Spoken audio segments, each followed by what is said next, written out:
soal waktu nunggu atau perlakuan treatment dari para petugas rumah sakit kepada orang BPJS dan non BPJS itu ada perbedaan nggak? Yang Ayah tahu di lapangan. Tapi kemarin sempat ada viral tuh ya kan, obat yang kalau beli di Indonesia harganya 1,5 juta per tablet. Tapi ternyata orang tersebut ngecek di India, taunya obat yang sama harganya Rp30.000. Ya gini mungkin. Kok bisa gitu? Seberapa besar pengaruh kedekatan antara dokter sama perusahaan obat yang mempengaruhi keputusannya dia nantinya? Kalau menurut saya ya, kalau dulu itu memang banyak sekali. Hampir tiap dokter itu ada kerjasama. Tapi kalau tindakan seperti operasi itu juga katanya kadang dokter suka ngejar, wah saya harus operasi sebanyak-banyaknya. Jadi kadang-kadang yang harusnya nggak perlu dioperasi ditarik. Anda harus tindakan. Anda harus tindakan. Sekali lagi itu betul ada yang begitu. Itu ada yang begitu ya? Ada.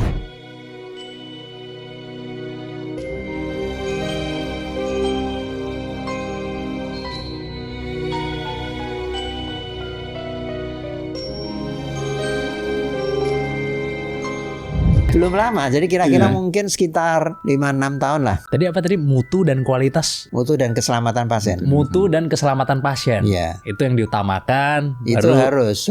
Baru profit gitu maksudnya gitu ya. Maksudnya tapi kenapa rumah sakit Malaysia jauh lebih maju dan lebih murah daripada rumah sakit Indonesia gitu? Kalau emang rumah sakit Indonesia mikirin mutu sama keselamatan pasien. Ya, jadi gini ya, mengenai rumah sakit Malaysia. Rumah sakit Malaysia itu juga tidak seperti yang diceritakan orang itu. Ya dia ada yang bagus, ada yang tidak bagus. Satu itu, ya kan. Kemudian kedua, dokter Malaysia juga dokter Indonesia tidak kalah sama dokter Malaysia. Soal kecerdasan maksudnya? Kemampuan lah dan skill. Keterampilan. Nah, skillnya itu apa? Itu enggak Karena kenapa kok dokter di Indonesia itu skillnya tinggi, pasiennya banyak lebihan daripada Malaysia. Oh iya betul. Kita penduduknya berapa juta? Benar. Malaysia berapa juta gitu loh. Satu hari juga menangani jumlah pasien yang lebih banyak. Nah itu kan ini kan jam terbang itu penting. Nah cuman sekali lagi masalah-masalah yang itu loh, yang di luar-luar yang tadi kita bahas itu. Masalah apa namanya, misalnya dokter di Indonesia sama di Malaysia. Berapa gaji dokter di Malaysia? Berapa di Indonesia? Kalau nggak salah di Malaysia tuh 3 kali lipat lebih besar daripada Indonesia gaji. Iya. Minimal 3 kali lipat. Di Indonesia karena pendapatan dokter itu kecil, tidak bisa menopang segala kebutuhan tadi itu yang kita bahas, ya kan? Sehingga akhirnya yang dilakukan apa? Satu dokter itu bisa praktek di 3 tempat. 3 bahkan 4. 3. Oh, 3 biasanya. Ada maksimalnya? 3. Maksimal 3. Oh, capnya 3. Ada capnya ternyata. Maksimal 3. Praktek di 3 tempat. Bagaimana kalau orang yang praktek di 1 tempat sama di 3 tempat bagaimana? Pasti lebih fokus yang 1 tempat. Ya, gitu loh. Karena di Malaysia harus 1 tempat doang, nggak boleh lebih dari 1. Boleh lebih dari 1 ya. Makanya kalau di Malaysia kan kita dokter itu praktek misalnya di rumah sakit X, ya kan? Ya dia dari pagi sampai sore di situ kerja melayani pasien. Makanya orang Indonesia kalau berobat ke sana, kita begitu datang langsung disambut sama dokternya ini, ya sudah terang. Ya kan? Karena dia yang ngurusinnya nggak sebegitu banyak gitu ya pasiennya kan, ya. Dia kan di situ aja. Dia digaji cukup, dia di situ melayani pasiennya, ya kan. Nah tapi jangan bicara masalah moral ya. Tentu kalau moral mau dibanding-bandingkan ya memang bisa berbeda-beda memang. Kita nggak usah repot-repot lah. Bandingkan moral pejabat Indonesia dengan pejabat Malaysia, ya kan. Nah otomatis ya yang lain-lain juga kira-kira sekitar itulah kira-kira. Tapi memang di Malaysia katanya ekosistem kedokterannya lebih baik gitu. Pas kuliah juga bahkan sudah digaji oleh pemerintah juga katanya kalau nggak salah. Yang ngambil spesialis itu. Yang ngambil spesialis. Oh iya betul. Udah digaji pada saat masih kuliah dan biayanya juga kayaknya nggak kalau yang negeri tuh jauh lebih murah ya daripada Indonesia ya kayaknya. Sekolahnya ya. Sekolahnya. Yang negeri tapi kalau yang kayak Monash gitu ya mahal juga sama. Di Indonesia juga sebetulnya biaya sekolahnya itu relatif lumayan, tidak terlalu tinggi lah, tidak terlalu tinggi ya. Tapi ya sekali lagi ya itu dosennya itu kan dia di samping jadi dosen yang gajinya mungkin tidak seberapa, dia praktek juga. Oh iya. Apalagi 3 tempat lagi. Nah itu 3 tempat pasiennya, apalagi kalau makin senior kan pasiennya makin banyak. Oh iya benar. Nah ya jadi itu kita jadi realistis saja lah. Kita perhatikan semua itu. Dan itu memang harus dibenahi. Gimana cara membenahinya? Ya Menteri Pendidikan sama Menteri Kesehatan duduk bersama bicara, jangan cuma berantem di medsos saja. ya kan?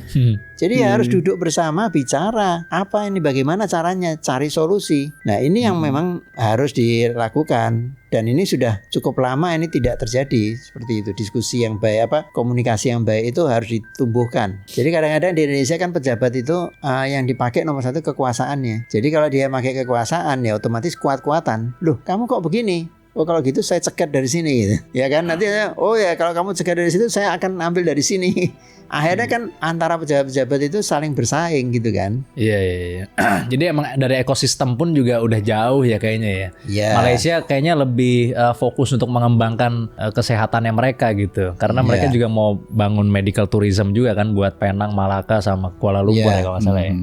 Medical tourism itu Indonesia kan sebetulnya berlimpah-limpah pusat turisme di Indonesia ini, dan potensinya besar sekali Indonesia. Untuk medical tourism juga.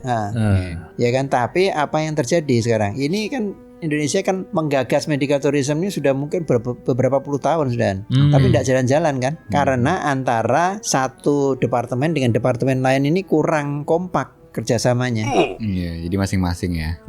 Mendefinisikannya bisa beda-beda. Jadi nggak ketemu dan akhirnya nggak jalan gitu ya. Iya. Nah ini siapa yang punya tanggung jawab? Konduktornya kan? Iya. Kamu yang ngurus ini, kamu urus ini, sudah beresin, laporkan ke saya misalnya gitulah istilahnya. Nah baru nanti akan jalan itu. Tapi kalau misalnya dilepas begitu aja, sementara orang-orangnya ya orang-orang pinter semua, ya kan, quote and quote.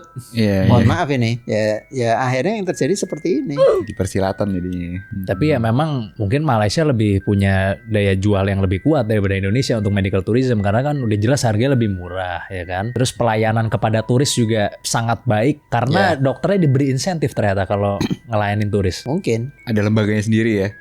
Lembaga kesehatan mengatur turisnya ya. Iya. Dan itu semua itu ada yang mengkoordinir gitu kan? Iya. Bukan hanya misalnya, oh ini masalah kesehatan, oh sudah kamu Menteri Kesehatan tanggung jawab suruh ngurus semua, itu kan tidak mungkin. Jadi ada menteri-menteri yang lain dilibatkan juga dan di bawah satu payung, disupport sama pemerintah. Misalnya diantaranya misalnya pajaknya bisa ditekan semurah mungkin malah bebas pajak, ya kan? Jadi itu kerjasama dengan untuk transportasinya dengan pesawat, kemudian promosinya. Di Indonesia kan rumah sakit mau promosi aja dibatasi luar biasa. Nggak boleh begini ya, nggak boleh begitu. Gitu. Saya setuju kalau aspek-aspek moral itu memang dipertahankan, ya kan? Tapi kalau sampai orang tidak bisa ngomong karena terlalu banyak batasan kan tidak bisa ngomong. Kalau kamu misalnya mau pergi ke satu tempat gitu, misalnya Anda mau pergi ke satu tempat, misalnya orang tua bawa anaknya, terus anaknya kasih tahu, kamu jangan bicara kalau tidak saya suruh, misalnya gitu. Ya anaknya jadi diem aja, ya kan, tidak ngomong apa-apa. Orang-orang bilang, kok kamu kok diem aja? Ya dia dikasih tahu sama bapaknya tidak boleh ngomong. Jadi semua itu memang dibutuhkan kesadaran dan mindset bisnis juga. Jadi kalau dulu itu kan entrepreneurial governance, government ya, entrepreneurial government itu dulu kan dipromosikan sama pemerintah, bahwa orang-orang di pemerintahan itu harus punya visi bisnis juga, tidak semata-mata bicara birokrasi, tapi punya punya mindset bisnis, ya kan? Nah tapi mungkin sebagian pejabat itu dia pikir mindset bisnis itu dia cari untung sebesar-besarnya untuk dia sendiri mungkin. Makanya akhirnya korupsi makin banyak kan gitu. Jadi ini banyak yang dulu ada istilahnya, ada keliruologi ya namanya. Gitu. Keliru. Oh belum pernah dengar kalian. Soalnya kalian masih muda. Nah zaman dulu itu ada keliruologi. Jadi si yang Jaya Suprana itu. Oke. Nah coba cari. Ini Prof Jaya. Bukan. Oh bukan, beda ya. Jaya Suprana yang punya itu kegiatan dia penghargaan. Oh Muri. Oh, Yang punya Muri itu. Yang punya Muri. Ya itu kan coba cari di Google keliruologi. Apa itu? Ya itu ada salah arah gitu-gitulah. Salah arah, keliru kan. Iya. Nah yang terjadi itu. Kalau misalnya terus-terusan begini gitu, rumah sakit Malaysia semakin maju, kira-kira ada kesempatan nggak untuk rumah sakit Indonesia bisa bertahan gitu? Kalau misalnya orang udah tahu, oh berobat di Malaysia lebih murah, lebih paten, saya dapat diagnosa yang tidak keliru berkali-kali misalnya, mendingan saya ke sana aja langsung, sekalian jalan-jalan misalnya. Harusnya Indonesia harus bisa lebih menarik lagi dari Malaysia mestinya, karena di sini pusat turisme banyak, sehingga bisa menyedot turis dari luar negeri, ya kan, ke satu itu. Kemudian yang kedua, dokternya juga sebetulnya tidak kalah terampil. Nah, tinggal diperbaiki mekanismenya supaya orang itu mudah tertarik untuk datang ke Indonesia, tidak dipersulit, ya kan. Terus biayanya masuk akal. Kita bicara mempertahankan yang di dalam dulu deh, karena kebetulan orang tua Son sendiri juga kalau check up keluar. Oh iya. Iya.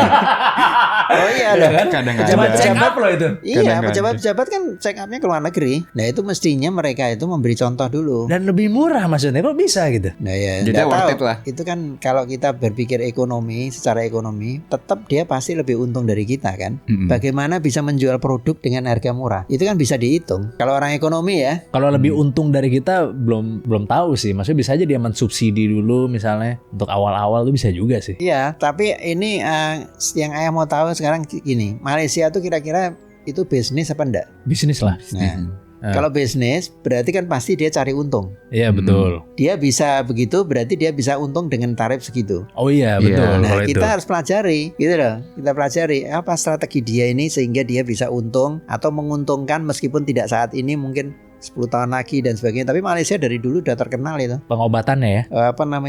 Orang-orang check up di sana. Medical tourism lah. Apa es kepal Milo ya? Medical tourismnya lah. Oh, medical tourism ya. Tapi memang udah banyak sih. Maksudnya dari orang tua teman gue juga ada yang begitu. Iya. Kesana aja lebih murah gitu. Akhirnya dari mulut ke mulut. Padahal gini, saya pernah lihat di Malaysia tuh kan rumah sakit. Rumah sakitnya itu sama Indonesia jauh lebih bagus Indonesia. Looks-nya maksudnya atau fasilitasnya gitu. Fasilitasnya nomor 1 ya kan. Kemudian yang kedua, ya ini mohon maaf ya, bukan menilai artinya. Dokternya juga, dokter Indonesia lebih pinter. Cuman komunikasinya mereka lebih bagus. Nah, itu juga banyak orang yang bilang katanya sangat ramah dan mereka menganggap pasien itu seperti partner katanya. Iya. Sedangkan kalau di sini tahu enggak, itu lebih sensitif. Dan waktu saya lihat tuh di Penang ya, itu orang Indonesia kira-kira 80% lebih yang berobat ke rumah sakit itu. Kita lihat ke rumah sakit itu 80% lebih orang Indonesia yang berobat. Jadi yang menurut saya itu bukan artinya canggih apa-apa, enggak juga. Biasa kan, kita kan keliling hospital tour kan, lihat rumah sakit, bukan sebagai pasien ini, datang ke sana sebagai dokter, melihat bagaimana rumah sakit dikelola gitu loh. Jadi ini ayah maksudnya ke rumah sakit Malaysia nih pernah? Iya pernah, gitu loh. Lihat langsung gitu loh. Jadi ya sederhana gitu loh, enggak mewah. Terus saya pernah lihat juga rumah sakit Amerika yang ada di Dubai, yang katanya wah pelayanannya luar biasa hebat, ya kan, accredited secara internasional, macam-macam lah. Nah itu direkturnya orang Amerika. Itu kalau di Indonesia mungkin RSUD mungkin lah kelasnya. Masa iya? Iya. Artinya rumah sakitnya itu sederhana ya. Terus ayah masuk ke toiletnya juga gitu kan, lihat sederhana, semuanya serba sederhana. Terus pelayanannya biasa juga. Nggak artinya wah luar biasa hebatnya, nggak biasa. Tapi ya itu, jadi begitu pasien datang dia bisa langsung ketemu dokter. Dan pelayanan administrasi itu sangat singkat. Oh gitu. Kenapa pelayanan administrasi sangat singkat? Karena pasien mendaftar dari rumah. Online gitu.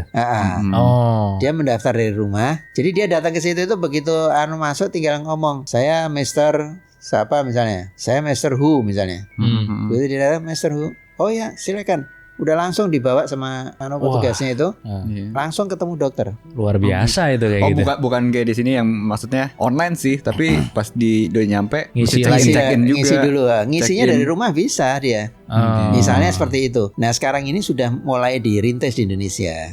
Yang seperti itu tuh sudah mulai dirintis. Sorry, di Malaysia seperti itu juga nggak? Cepat nggak administrasinya maksudnya? Iya cepat. Jadi orang mendaftar online, terus dikasih tahu. Jadi gini sekarang ya, misalnya kamu mendaftar itu ya. Saya misalnya mau berobat, dia lewat online itu dengan menggunakan aplikasi atau apa, mengisi data semua. Terus nanti dikasih tahu, oh Anda jadi mau konsultasi ke dokter penyakit dalam misalnya, dikasih tahu dokter penyakit dalam Anda nanti dokter X, silakan Anda datang jam 10. ketika dia datang jam 10, langsung dia ketemu sama dokter X itu di situ. Oh gitu. Wah Gitu itu ya. miracle tuh kalau di Lumayan. sini. Jadi dia merasa bahwa wah pelayanannya cepat gitu loh. Iya. Tapi kalau dia datang jam 9 enggak bisa. Oh, iya. masih Atau harus dia tepat bilang ya. misalnya gini, dia bilang gini, saya enggak bisa jam 10, saya minta jam 12, enggak bisa. Iya. Oh, ya harus tepat waktu lah Tepat pokoknya. waktu ya. Nah, sesuai dengan waktu yang sudah dijanjikan gitu loh. Iya. Jadi sistem antriannya itu diatur gitu kan. Appointment sistemnya jalan. Jadi itu kan hal-hal yang bisa kita kerjakan, bukan enggak bisa. Iya, kenapa nggak bisa ya sampai sekarang ya? Kenapa masih lama terus maksudnya sampai sekarang? Ya, Oh itu jarang ke rumah sakit sih ya? Jarang. Tapi terakhir gue ke rumah sakit teman gue ada lah baru sih beberapa bulan yang lalu. Iya. Cukup lama juga sih. ya. Kalau gue pernah dengernya lamanya karena ini sama sih sebenarnya sistemnya ya kan. Misalnya jam 10, oh ya harus jam 10 datang gitu. Nah pas datang dokternya belum datang. Biasa kadang lama sih itu sih. Kata ini. Atau Yang gua kadang-kadang tahu. gini, jam 10 ya. Oke, jam 10. Begitu datang, maaf sebentar ya tadi ada dokternya ada panggilan emergensi. Iya, Nah, benar. itu kan harusnya untuk keadaan emergensi ada dokternya sendiri. Untuk poliklinik dokternya sendiri gitu loh. Kalau itu dibuat seperti itu ya pasti bisa pelayanan bagus gitu loh. Berarti pantas sulit untuk diselesaikan ya karena dari ekosistem yang di bawahnya aja tuh sudah berantakan banget gitu. Ya makanya pembenahan rumah sakit ini itu ndak usah terlalu mikir yang terlalu jauh lah Pak. Apa namanya para pejabat itu ya, petinggi itu. Ya silahkan hal-hal yang seperti itulah sambil jalan benahi pelan-pelan gitu. Bisa. Pelan-pelan naikin terus Dan direktur rumah sakit jangan cuma dikasih target pendapatan. Yang terjadi sekarang kan di beberapa rumah sakit pemerintah kan dikasih target pendapatan. Oh gitu. Iya. Waduh. Anda tahun ini harus 1 triliun. Makin ngejar tindakan lagi kalau gitu. Nah, nanti akhirnya apa? Kalau tidak tercapai 1 triliun dia dimarah, ditegur. Aduh. Kalau dia tercapai 1 triliun kasih penghargaan. Oh, berarti makin ngejar ini lagi dong. Wah, tindakan. Ya akhirnya kan bisa aja orang dalam keadaan kepepet, tidak tercapai, akhirnya dia mengambil jalan pintas kan. Operasi gitu ya. Misalnya ini. Misalkan ya. Jadi itu harus dirubah. Semua itu mindsetnya dirubah. Rumah sakit itu bukan untuk mencari untung, bukannya tidak boleh. Boleh dapat untung, tapi Sewajarnya. utamakan dulu mutu dan keselamatan pasien ini tadi.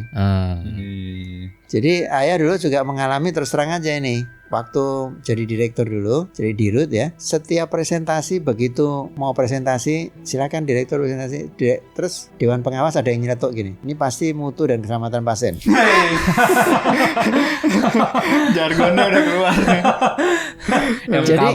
Jadi mau dituntut supaya kamu jangan ngurusin itu terus. Aduh. Urusin aja ini bagaimana supaya punya uang banyak gitu kan. Oh. Nah kalau orang ngurusin pasien dengan mutu yang baik, pelayanan yang bermutu dan mengutamakan keselamatan pasien, otomatis pasien akan Ngikut. banyak, Iya. duit akan banyak masuk gitu loh. Ini kita kan karena ngobrol santai, jadi ayah berani ngomong seperti itu. Iya. Yang terjadi seperti itu gitu loh. Jadi artinya apa? Ya memang ini mindsetnya harus harus dicas lagi lah. Oke. Dan ini terjadi bukan hanya di rumah sakit swasta, rumah sakit pemerintah kan juga begitu. Kira-kira siapa yang ngasih targetnya? Nah, yang bukan dokter itu tidak. Gitu loh. Iya. Ya ini kita harus terus terang aja. Kan kita mau memperbaiki ya harus terus terang. Ya kan? Tapi kenapa ya dokter suka salah diagnosa? Saking ragunya masyarakat sampai-sampai ada budaya second opinion, di mana masyarakat kalau mau minta diagnosa ke dokter A, dia harus ke dokter B juga biar yakin gitu. Sebetulnya enggak juga sih sebetulnya. Ini jujur ya. Kan ini harus bicara jujur nih kita. Enggak juga artinya separah yang kamu bayangkan itu seolah-olah bahwa itu banyak yang salah. Enggak, yang salah ada memang. Ya kan? Nah, tapi ya itu jangan lupa 3 tempat praktek. Gitu kan? Iya. Nah, faktor-faktor itu tadi jangan sampai dilupakan, jangan ditinggalkan, jadi harus dipikirkan. Berarti ya kan? satu terlalu banyak pasiennya. Bisa Dan harus ya kan? pindah-pindah rumah sakit. Iya, Jadi pindah-pindah dokter rumah sakit. kelelahan. Iya.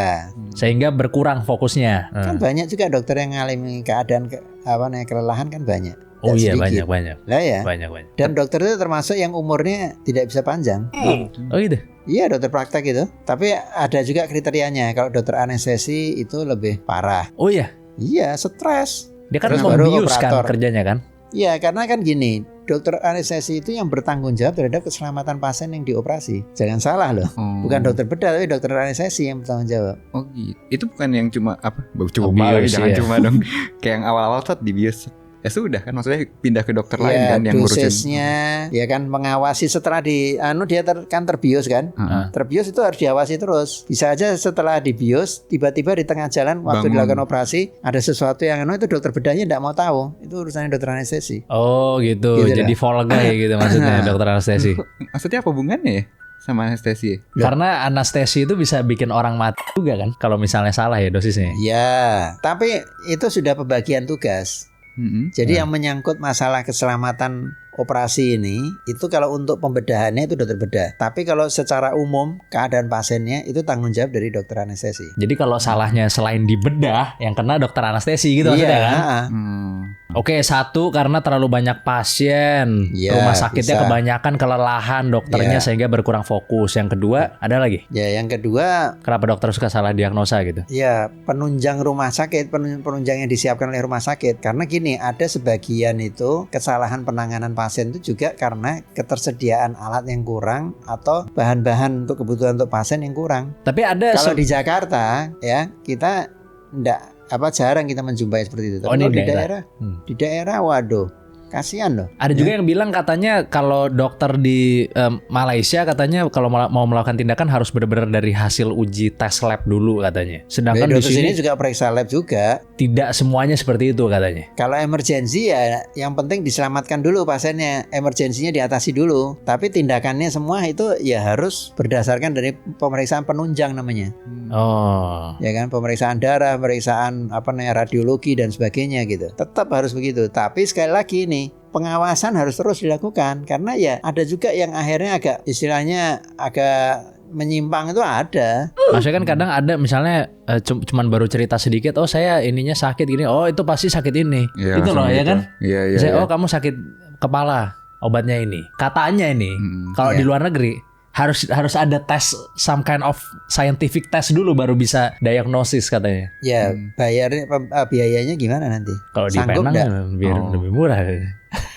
Maksudnya pasiennya sanggup nggak misalnya tesnya banyak juga gitu ya? Itu nggak sepenuhnya benar. Iya sih.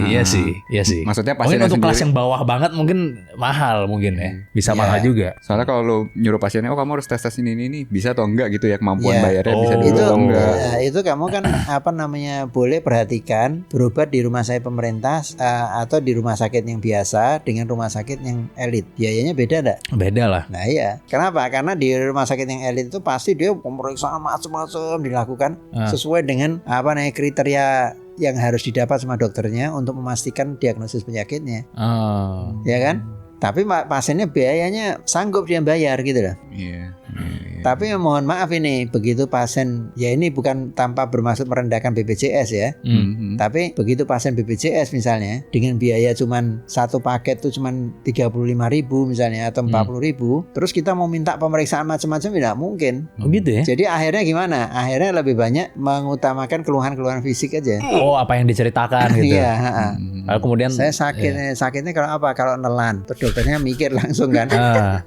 Apa nih? Kira-kira radang, keselak duri ikan, kurang minum, ya itu. Jadi kan akhirnya seperti itu kan. Yang diutamakan tuh pemeriksaan fisiknya gitu. Iya. Jadi karena nggak bisa pakai data, karena butuh data itu biayanya mahal. Jadinya ya udah yang kelihatan aja, yang asumsi aja gitu ya. Tapi kalau kamu menyiapkan dana misalnya 5 juta misalnya, boleh. Oke, kalau gitu kita periksa nih. Iya.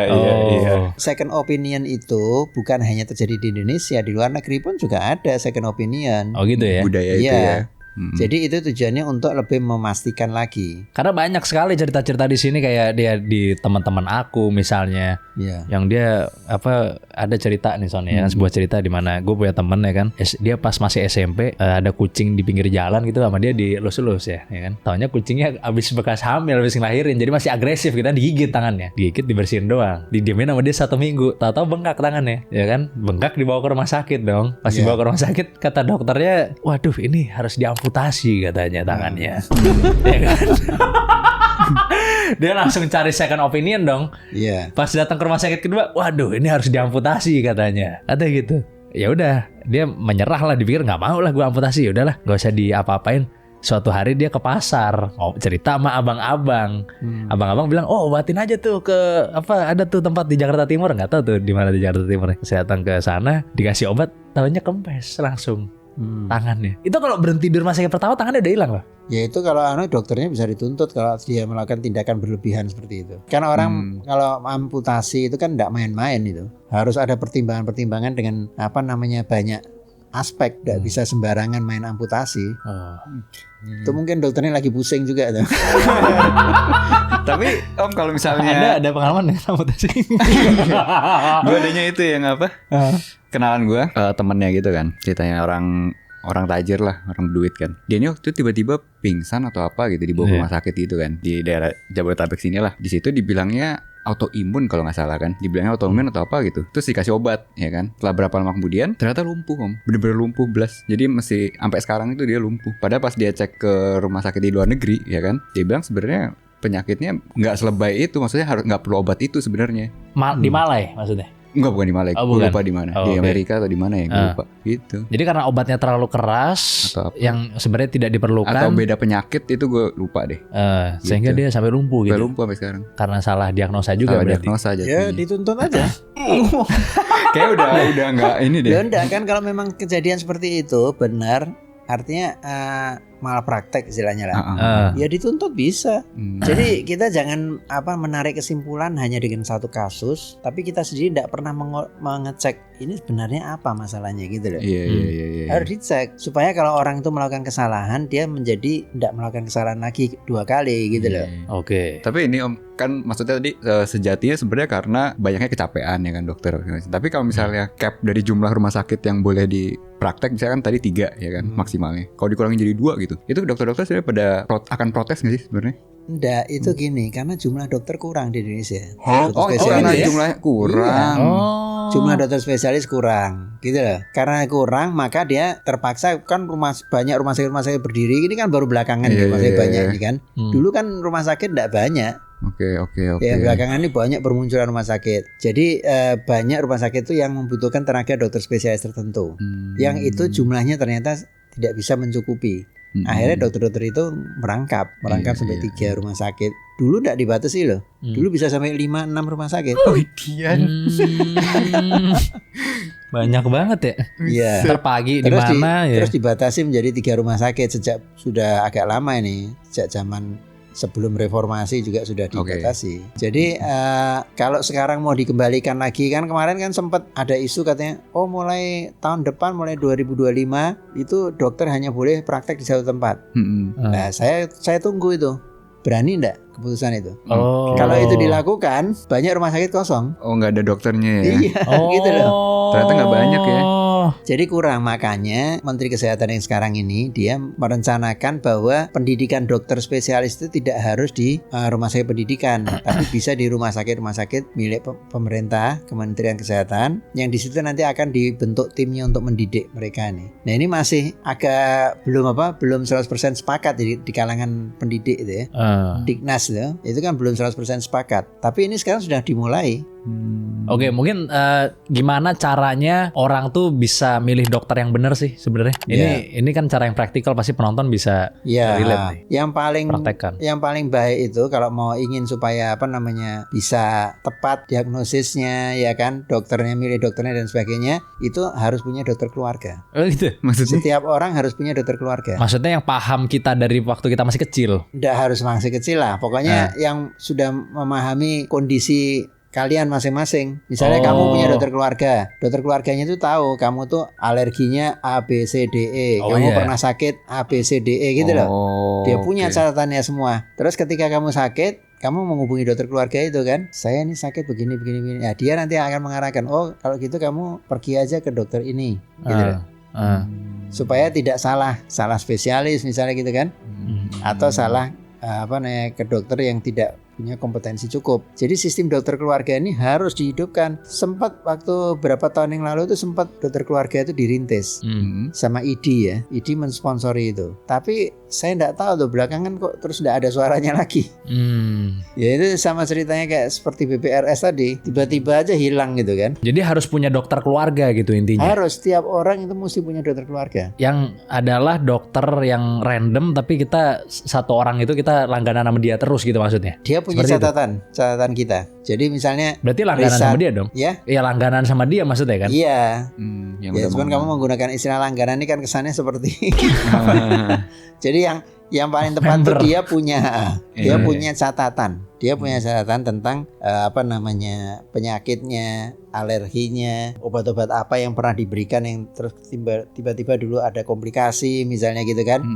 Supaya tidak terulang lagi dan sebagainya, dan membina kesehatannya. Gimana cara milih dokter keluarganya kalau gitu? Kan kita nggak tahu dokter mana yang benar, dokter mana yang bagus. Jadi kan gini, ada namanya family physician. Taruhlah ini anggapannya saran untuk orang yang sangat awam sekali mengenai kesehatan gitu. Ya dia kontrol ke puskesmas rutin. Kalau orang yang sangat awam, maksudnya yang paling murah kan ke puskesmas kan. Jadi rutin ke puskesmas dan selalu kalau sakit tuh ke dokter itu dulu. Dokter yang sama itu? Iya, nanti dokter itu yang akan mengatur. Oh ini Anda perlu konsultasi ke dokter spesialis kebidanan misalnya kalau perempuan gitu kan. Atau misalnya ini Anda ke dokter spesialis tulang. Jadi dokter keluarga ini sebagai corong utama gitu yang nanti akan menyalurkan ke dokter-dokter lain gitu. Persis, maksudnya ya? Iya, kalau perlu. Kalau enggak ya udah enggak usah, ini cukup istirahat aja. Obat. Dokter umum biasanya kalau dokter keluarga. Dokter umum.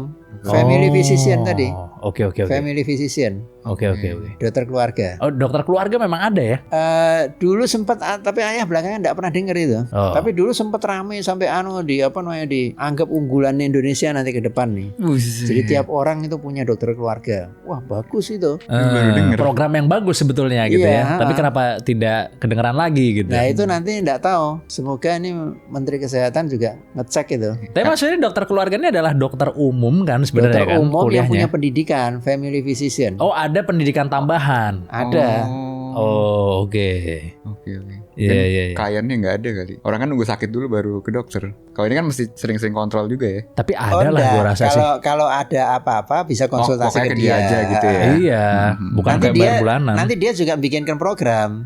Gimana olahraganya rutin nggak? Misalnya gitu kan. Oke, berarti sekarang dokter umum cari yang kita cocok satu orang. Iya. Buat satu keluarga kita. Iya. Kalau kayaknya nggak cocok sama yang ini, ganti lagi. Iya, boleh. Cocok sama ini, ganti lagi. Sampai ini orangnya gitu. Udah balik ke situ terus kita. Iya. Gitu boleh, ya. Boleh begitu, boleh, itu yang paling sederhana itu. Nanti kalau misalkan kita sakit yang lebih kompleks lagi, dia akan refer kita ke dokter lain. Kita ikutin aja gitu. Iya. Oh, oke. Tapi yang gue bingung kenapa ya, maksudnya data rumah sakit itu misalnya data kesehatan lu gitu, lu misalnya ke rumah sakit mana disimpan datanya ya kan, itu kenapa nggak disatuin aja om sebenarnya? Emang udah banyak program yang mau nyatuin itu sebenarnya.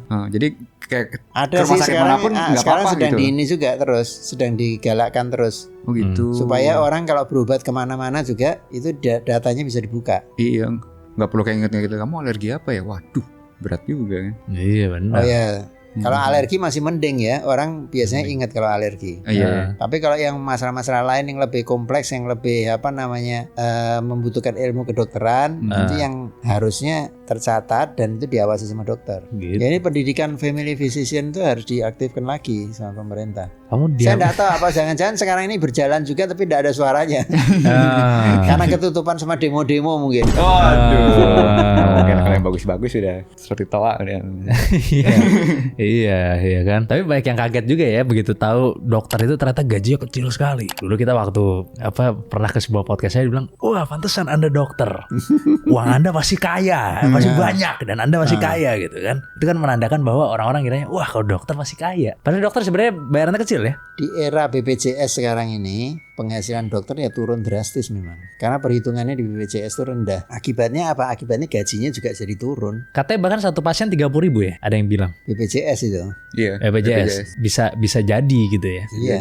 Ayah persisnya berapa ayah enggak tahu, tapi yang terang memang. Tapi possible kah cerita itu bahwa bayarannya 30.000 gitu? Oh ya, sebetulnya harusnya kalau dokter spesialis enggak cukup. Oh, kalau spesialis enggak umum. Cukup. Dokter umum.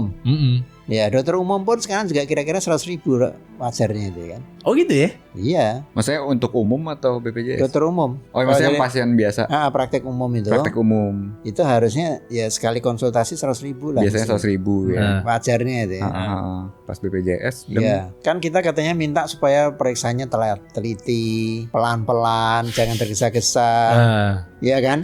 Bayarnya 30.000. Dan nanti dokternya pulang bawa uang 30.000 buat bayar mau beli bensin tidak cukup. Iya. Paling dapat 2 liter habis tanggal 2 April. Enggak jadi. Mudah-mudahan. Nanti pas video ini keluar akan keluar di sini jadi apa enggak naiknya. Ya kan? Gitu ya. Tapi banyak yang bilang sih memang bahkan kalau di daerah gitu ya. Daerah lebih parah lagi. 15.000. Lebih parah. 15.000. Yang yang dokter forensik waktu itu berapa? Jangan dong, itu gak boleh. Oh gak boleh? Jangan Gak boleh. Lebih kecil lagi. Iya. Gue gila kan dokter forensik. Bener.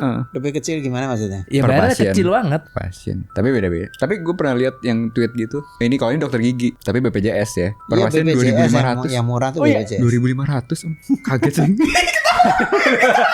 2.500. Masa ya? Sumpah gue itu gimana itu? Dia gak sebut daerahnya. Oh. Cuma 2.500 per pasien dokter gigi bersaing BPJS. sama cukir itu. Oh iya. Kalau tukang parkirnya 2.000 gitu. Beda gope ternyata. Gila banget sih. Kok bisa begitu ya tapi ya? Padahal sekolahnya susah, lama, mahal ya kan? Ya, dan risikonya juga kan pasiennya juga berisiko tuh kalau misalnya dokternya cuma sekedar artinya tidak serius dalam menangani pasien kan? Iya. Kalau mau serius ya mesti dipikirkan kesejahteraannya itu. Haruskah dokter dibayar lebih mahal? Kan tadi Ayah sudah kasih contoh. Waktu dulu waktu masih aktif ya bekerja sebagai direktur itu sudah dihitung dokter umum baru lulus fresh graduate itu kebutuhan hidupnya 1 bulan sekitar 8 juta. Jadi kalau dibayar cuman 4 juta, 3 juta gitu ya tahu sendirilah. Saya juga punya anak dokter, saya tahu merasakan. Oh bukan yang ini ya? Bukan. Kan pasien kalau yang ini. Subsidinya itu yang yang enggak habis-habis itu ya.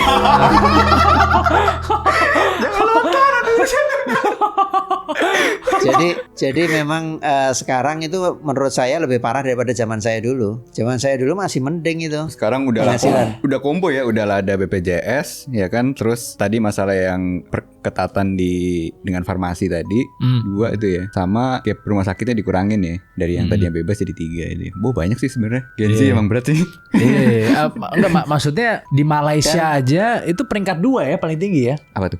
Gaji profesi dokter tuh paling tinggi peringkat 2 kalau nggak salah ya waktu itu. Oh gaji iya setelah CEO ya. Nomor 1 CEO. Di Saudi Arabia itu dokter umum gajinya 400 juta sebulan. Wih gila, masa sih? Dokter umum? Iya, dokter spesialis gitu, 600 juta. Nanti gila. Adek saya dikirim ke sana. Gue tau ya di Amerika brain surgeon itu 1 miliar per bulan. Tapi di Amerika itu yang beda otak tapi. Oh, udah gila sih. Tapi di Dubai lebih gede lagi ternyata. Di Saudi ini ya, saya bilang ini Saudi bukan Dubai. Saudi ya. Dubai mungkin lebih bagus lagi. Dubai lebih gede lagi.